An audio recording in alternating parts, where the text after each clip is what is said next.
Hi guys, you're welcome back to my channel. My name is Stella. So in today's video we're going to be looking at how to draft a short. Now whether it's a short that you want or a pant, the only difference is actually the length. So it's the same principle that applies. Now we're going to be addressing all the issues that we normally experience with shorts or with pants, the rumpling and the folding around the crotch area. We will take care of it in details. The secret will be revealed in this video. So let's jump right into the drafting process. Now we're going to be drafting the front and the back block at the same time. Now there is also another method, which is you go ahead and draft your front first, then you will modify it to the back. But for this video we'll be drafting the front and the back at the same time. So let's start. Now I have drawn my marginal line, and from the top I came down by 2.5 inches, and from the side I came in by 1 inch. So 2.5 inches by 1 inch, that is the marginal line that I have on this pattern paper. So let's begin. Now the very first measurement you need is your crotch depth, and to get your crotch depth you will simply divide your hip round by 4, and I'll subtract 1.5 or 2 inches. Now the reason is because most of the time we don't wear our pants or our shorts on our true waistline, except if you're making a high waist pant. That is different, and that's not the video that we're making. For this video is going to be for a normal short or a pant. So her hip round is 46, and 46 inches divided by 4 will give us 11.5. Now I'm subtracting 1.5 inches from that, so that will give me 10 inches. So I'll go ahead with my tape placed on the marginal line. I will come down by 10 inches and I'll make a mark here. Remember, the reason for this is because the pant is not sitting on the true waistline. So I'll go ahead and roll this line across. This is the very first measurement you need. So this line is called the crotch depth. Now remember, I told us that we're going to be drafting the front and the back block at the same time, and to do that we need to divide the pattern paper into 2. So I will simply add extra 4 inches to a quarter of her hip. Remember, her hip round is 46, so 46 inches divided by 4 will give us 11.5, plus 4 inches, that will give us 15.5. So from this marginal line I will measure 15.5 inches. I'll also measure it somewhere here so that I can get a straight line, and I will come in with my ruler to connect a straight line across these points. So here we have it. This is the front block and here is the back block. Now let's go ahead and mark the space for the back block. So from this our marginal line that I have here, I will still come inwards by 2 inches. So from this line, I'm going away from it by 2 inches, and I'll also mark it somewhere here so that I can get a straight line, and I'll come in with my ruler to connect it. So I didn't want the back to start exactly from this line that we have. I needed to go away by 2 inches more. So this new line I just marked is the space for the back block. All right. Now remember, what we did on the front is exactly what we're going to be doing on the back. And we got our crotch depth to be 10 inches. And you remember how we got it. I divided her hip round by 4 and I subtracted 1.5 inches. Her hip round is 46. So 46 inches divided by 4 minus 1.5 gave us 10 inches. And I will simply run a line across this. So this is the crotch depth also for the back. The same thing that we did on the front. So let's continue. Now on the crotch depth line, I'm going to go ahead and divide her hip round by 4, and I will mark it on the crotch depth line. Remember, we're working with a hip round of 46.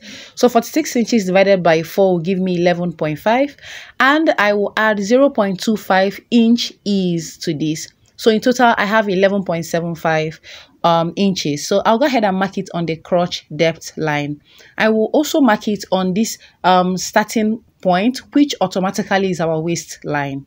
So I have 11.75 marked on the crotch depth line and on the waistline, and I will connect it using a straight line. So here we have it. Now the ease is very important so that the pants or your short can sit well on your body without being excessively tight. Now I'll repeat the same thing on the back block as well. So if you pay attention, you notice that we're doing exactly the same. So at this point, we are practically repeating the front block on the back. So we're going to do the modification on the back block much later. But for now, we're replicating exactly what we have on the front on the back. All right. So before we go ahead, let's label what we have done so far. So here is the back block, and I will label it at the top. Yeah. And here is the front block, and I will also proceed to label it. So this is what we have now. Moving on, we need to mark the length of the short. Remember, we're making a short or a knicker, and if you want yours to be a trouser, just add to your length. So I want the length of the short to be 18 inches, and I'm also adding 2 inches as my hemming allowance. So in total, I have 20 inches here. I also mark it on this other end as well so that I can get a straight line. And I will go ahead and rule a line across. Remember, the length of the short is 18 inches plus 2 inches hemming allowance. Now, I'll repeat the same thing on the back as well, and we will continue.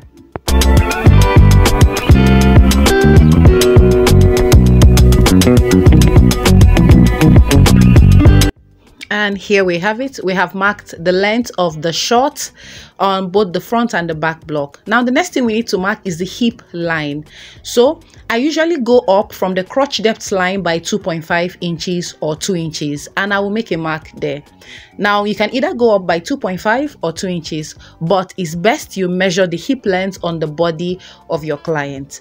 So I'll go ahead and rule a line across, and this is the hip line. I will also repeat the same thing on the back block as well.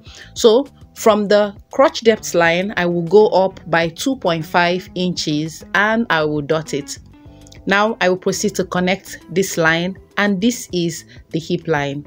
But for clarity, let's label. So this is the hip line. I will just write hip on this line. I'll also label the crotch depth line. So I'll just write crotch on this so that the labeling will not be too long and occupy the entire line.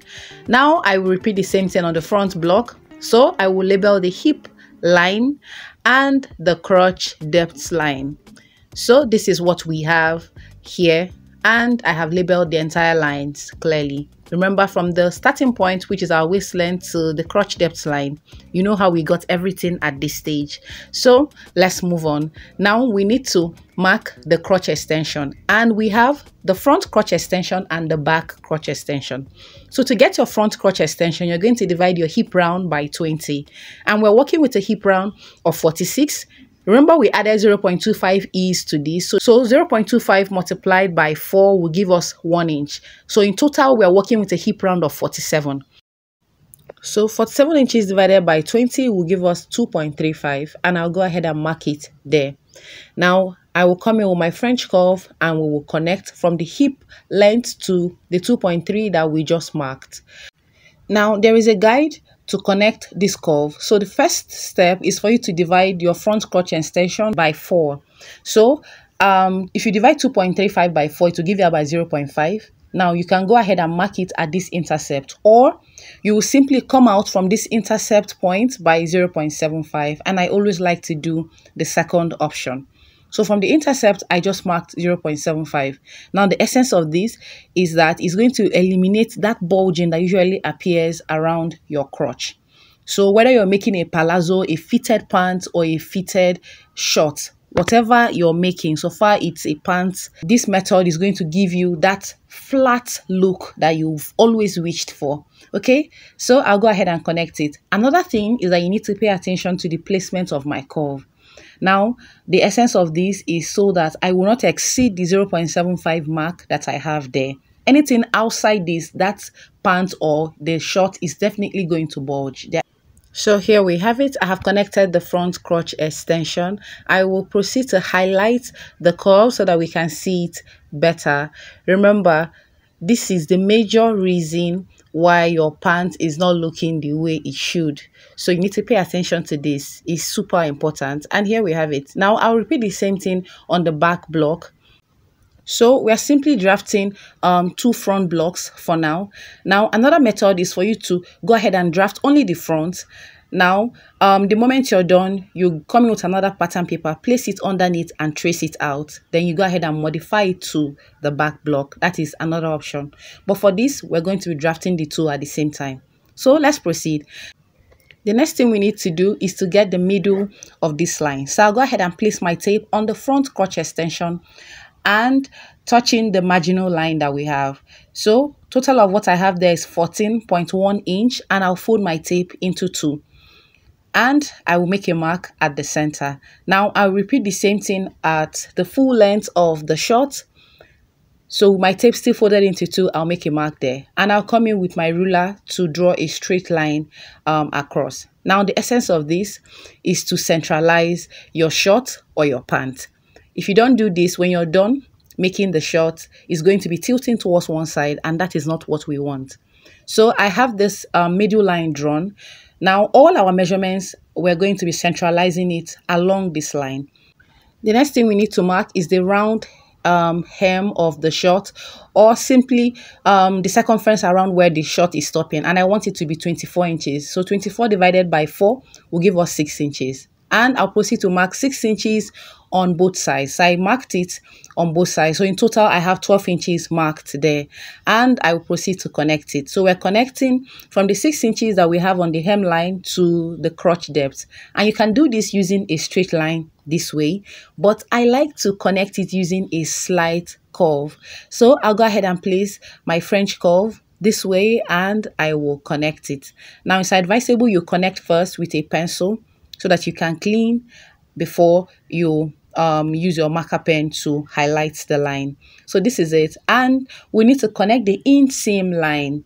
Okay, now if you look at the French curve, you will see that it has numbers, and these numbers are in centimeter. So I will go ahead and use the slight curve part to connect the inseam line, and I will also tell us the numbers that I'm using. So the curve is placed from 10 cm to 35.5. Okay, so I'm giving out these numbers so that if you want to replicate exactly what I'm doing, to be easier for you. So I'll go ahead and repeat the same thing on the back block so that we can move over to the waist. And here we have it. I have done exactly the same thing. Now, if you notice, you see that the curves are the same because I made use of the numbers on the French curve. So on this side, I made use of the curve is placed from 8.5 to 33 cm. So I already told us the figures I used on the inseam line. So with these exact figures, you're sure of repeating the same thing on each of the blocks. Now let's move over to the waist. Before you do anything on the waistline of the front, you will need to slope this line. So from this line, I will come down by 0.75. You can do either 0.5 or 0.75, but I'm doing 0.75, and I will go inwards by 0.5. Remember, I came down first by 0.75 and I went inwards by 0.5, and I will come in with my straight line and we're going to connect. So I'm connecting from the hip length to the ½ inch that I came inwards with. Now with this technique, it's not going to bulge or squeeze at all in any form, shape or manner. So this is it. Now on the waist length also, I will go up by ½ inch and I will connect it. So I'm just using a broken line to connect the ½ inch, okay, on the waistline. Now I will also extend the side front line to meet the ½ inch that I have up there. Now it's time for us to slope the waistline. So this is it. I just ruled a straight line across the waist, and we're going to look at the waist round measurement. So I'm working with a waist round of 34, and 34 inches divided by 4 will give us 8.5 inches. So with my tape placed there on that ½ inch that I came inwards, I'll mark 8.5 inches. I'll also add 1 inch for the dart. So in total, I have 9.5 inches marked on the waistline. And I will come in with the French curve and I will connect it. So I'm connecting from the waist to the hip length using a slight curve. And here we have it. So this is it. Now, the next thing we need to mark is the dart. And to do that, I'll come in with my tape and we're going to place it on the waistline measurement. So remember, we have 8.5 plus the 1 inch dart, making it 9.5. So I have the tape placed there and I'll simply fold it into two so that I can get the center of the line. So with the tape folded into two, I'll make a mark at the midpoint and I'll come in with the pattern master. Now, the length of the front dart is 4.5 inches and the length of the back dart is 5.5 inches. So with the pattern master, if you pay attention to it, you will see that it has lines. Now, for your dart, you don't need the line to be straight. So you need it to be slanty a bit. So I'll place my pattern master on the line, on that midpoint mark that I have there. Now, I'll go ahead and ensure that the slant line that we have is running through, okay? So, and on that line also, I will measure 4.5 inches, which is the length of the front dart. Now, I have a dot there signifying the length, and I'll go ahead and connect it. So, if you look at the line, you will see that it's not a straight line. It's a slightly slanted line. Now, we added 1 inch as our dart allowance, and I'll go ahead and divide it into two. So, I just marked ½ inch on both sides, and I will connect the dart. So this is it. We are almost done with the front for now. And if you look at the back, you will see the stage where we stopped. So this is it. We are done with the front. Now it's time for us to move over to the back. So here is the back block. Now, the first thing we're going to do on the back block is to come in from this line by 1 inch. So on this our line, I'll go ahead and mark 1 inch inwards from this straight line, okay? Now, on the waistline, I'll come inwards by 2 inches. So I'll go ahead and make a mark at 2 inches. Remember, 1 inch on the crotch depth line and 2 inches on the waistline. Now, I will come with a straight line to connect these 2 points. So I'll go ahead and rule a straight line across, but you need to extend this line outward also. So I'll extend it by 1.5, but you can do 2 inches, but it entirely depends on how big your bum is. On average, 1.5 will serve for almost everyone. So this is it. Now it's time for us to move over to the waistline, and just like we did on the front, I will also go up the marginal line by ½ inch and I'll connect it using a broken line. Now I know you'll be wondering the essence of this. This is to ensure that your pant sits well on your waist, okay? That when you sit down, it doesn't drop and expose your underwear. So I will go ahead and place my ruler this way, resting on the 1.5 inches I extended that line with and on the ½ inch. So on this line, I will mark 1/4 of her waist, which is 8.5 plus 1 inch dart, giving us a total of 9.5 inches. And I will connect it. So here we have it. I have connected the waistline for the back. Now let's move over to the hip length. So I will go ahead and extend the lines out. Now I'm simply extending the hip line outward and the crotch depth line outward. And here we have it. Now let's impute our hip round measurement. So with my tape, I will place it on this 1 inch that I came in with, okay, and I will measure out 11.75, which is 1/4 of her hip plus the ease. I know you guys still remember how we got 11.75. So I will also mark it on the hip length. So this is it, and I'll come in with my French curve to connect from the waist to the hip length. Now I'm doing this using a slight curve, okay? So this is what we have now. The next thing that we need to do is to get the back crotch extension. And to get your back crotch extension, you're simply going to divide your hip round by 10. Remember, front crotch extension we divided by 20. So for the back, we're dividing by 10. And our hip round plus the ease is 47 inches. So 47 inches divided by 10 will give us 4.7. Now I'll place my tape on this, our 1 inch that I came in was with, and I will measure 4.7 inches outward this way. You need to pay attention to where I placed the tape. Okay, so this is it. Now I'll come in with the French curve also, and we're going to connect. So I will go ahead and place it, but as usual, I'll give us a guideline to get a perfect curve, all right, for the back crotch extension.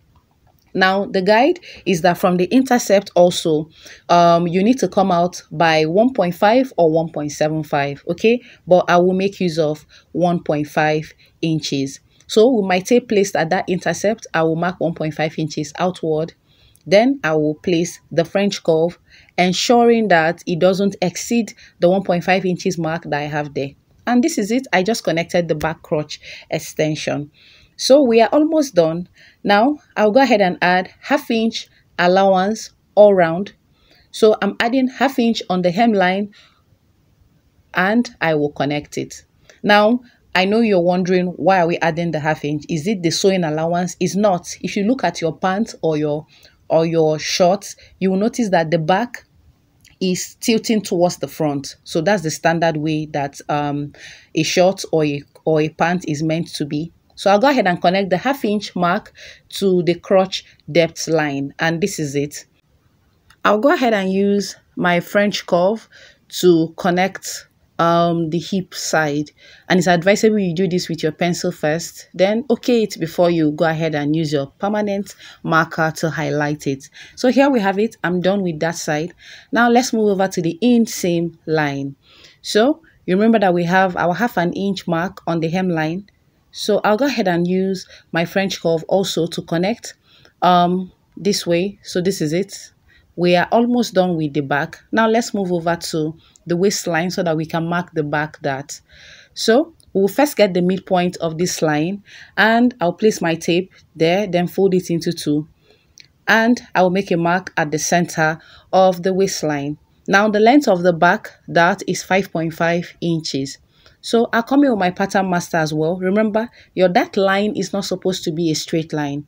So I'll go ahead and ensure that the line on the pattern master is running along the same line that we have there. Okay, so the waistline and the line on the pattern master needs to run in the same direction. So I'll go ahead and measure 5.5 inches, which is the length of the back dart, and I will make a mark there. Now I will connect it also this way, and I'll go ahead and highlight it. Now we added 1 inch, which is our dart allowance, and I'll go ahead and divide that into 2. So it will give us 0.5 on each side, and I will mark it. Next, I will connect the dart, and here we have it. So we are done with the dart. Now this is it with the pattern drafting. If you're not going to add pocket or waistband to your pants or to your shorts, you are actually true. But we're still going to do further alteration, so I will label. Now here's the back and this is the front.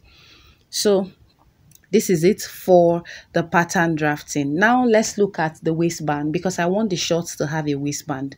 So I want the height of the band to be 1.5 inches. So my tape placed on the waistline, I'll come down by 1.5 inches and make a mark this way, and I will proceed to connect it. So I'll come in with my ruler and I'll go ahead and connect the waistband.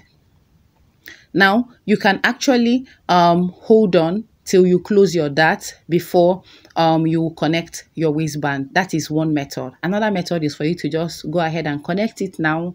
Then when you close your band, you will reshape or reblend that side. Okay, either way is still correct. So I'll go ahead and just rule a straight line there. Remember, I will still close my dart. So I will repeat the same thing on the back as well. Remember, the height of the waistband is 1.5 inches. So with my tape placed on the waistline, I will come down by 1.5 inches on the back block. And I will also rule a straight line across. Yeah. So this is it for the band. Now we have marked the back and the front waistband, so you can see how simple it is. Now I'll proceed to separate these two patterns so that we can make further alteration. And here we have it. I have separated them into two. Now I'll keep the back aside so that we can look at the front. So the first thing we're doing on the front is to go ahead and cut out the excess pattern paper around our front block.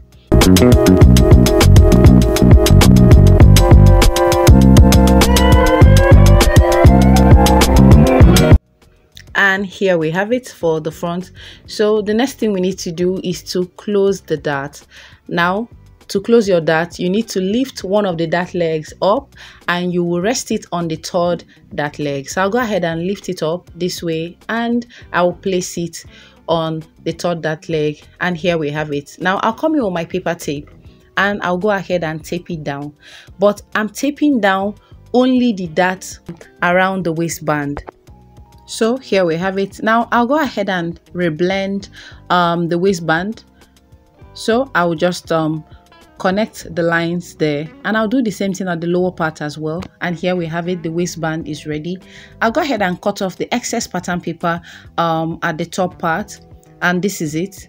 Now I will label the waistband. So here is the center front and here is the side front.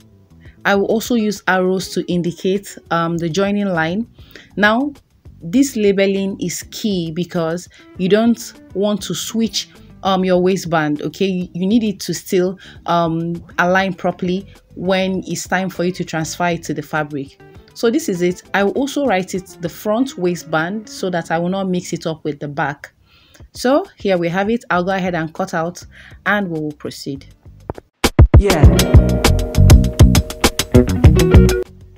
Here we have it. I have cut out the front waistband. Now I'll go ahead and take off the remaining paper tape around the dart because I'll be stitching the dart on the fabric. So this is it. The final thing we have to do on the front is to mark the pocket. So we'll just jump right into it immediately. Now on the waistline, I will come inwards by 1.5 inches. So I'll make a mark here at 1.5 inches. All right, now the next thing we need to do is to mark the length of the pocket. So I want the length of the pocket to be 7 inches. Now I will go ahead and make a mark at 7 inches. Remember, 1.5 inches by 7 inches. Now I will use a slight curve to connect it. But remember, the shape of the pocket is entirely your choice. You can make it straight or curvy, but you need it to be as slight curved as possible. So here it is. I love this shape. Now let's proceed to mark the pocket bag. So from here, I will come inwards by 4 inches. Now you need to ignore the dart, okay? So I am just pretending that the dart is not there. So I'll go ahead and mark 4 inches there, all right? And I will also come down here by 3 inches. Now this is because this is a short that I'm making. If I were to be making a pant, I will make the pocket bag to be deeper. So I may go down to 4 inches or 4.5. Okay, so but this is a short and I like the pocket bag this way. So I will go ahead and just reshape this edge. Now I will just use my pattern master to reshape it. But I will still go ahead and measure it so that we will know exactly. Now from this point, I came in by 1 inch. So I'm giving out all these measurements so that if you want to reproduce exactly this, you will know what I did. So this is it. I'll come in with a fresh pattern paper and we're going to trace this pocket bag out. All right, now let's move over to the back. So I'll go ahead and cut out the excess pattern paper around the back so that we can proceed. So the next thing we need to do is to go ahead and close the dart on the back. So it's still the same method. I'll raise one of the dart legs up and I'll rest it on the third dart leg. Now I'll use my paper tape to tape down the dart permanently around the waistband only. So this is it. Now before I cut out the back waistband, I will go ahead and label this so that I will not mix it up. So I'll use arrows to indicate the joining line and I'll also label. So this is the center back line and here is the side back. I will also write it the back waistband so that I will know when I see it. So I'll go ahead and cut out the back waistband and we will continue. So here we have it. We are done with the back. I'll go ahead and remove the remaining paper tape around the dart because I like to stitch down my dart on the fashion fabric. So here we have it. We are done with the back. Now let's finish up with the front. So I have 2 pattern papers here and I will go ahead and pin them down. All right. So the first thing we're doing is to trim the sides and the waist line. So I'll go ahead and just cut off the excess paper that I have there. And here we have it. So I'll go ahead and trace. Now we're tracing out bag. So I'll go ahead and just trace out the pocket bag complete, and this is it. The next thing to do is to remove the pins, and I will show us what I traced out. Now I know that it looks faint, so you may not see the traced out lines. So I'll go ahead and highlight it using my pencil, and I'll also add ½ inch sewing allowance. So I'll go ahead and do that, and I will cut off the excess pattern paper around it. Now here we have it. I have added the ½ inch sewing allowance around it. So I'll proceed to trim off the excess pattern paper around. Now the moment you're done trimming off, you will need to separate one of the pattern paper, which I have done. So I've gone ahead to remove one. Now I will proceed to cut off this place. Okay, so here we have it. Now, so this is it. Now one is the pocket bag and one is the facing. Okay, so this is it for the pocket. We're going to be transferring this to the fashion fabric in the next video, and I'll take us through the easiest way to sew and join your pocket. Okay, so here's the finished look. We will look at the step-by-step process on how to transfer the patterns to the fabric and how to sew. You can see how beautiful this is looking. This is lovely. The fitting is great. There is no bulging. Even just looking at it, you can see how relaxed it's looking. I'll take us through the techniques that you need to have a beautiful finished short or pants. Remember, I told us that the difference is actually in the length. So till we'll see again in my next video. Bye.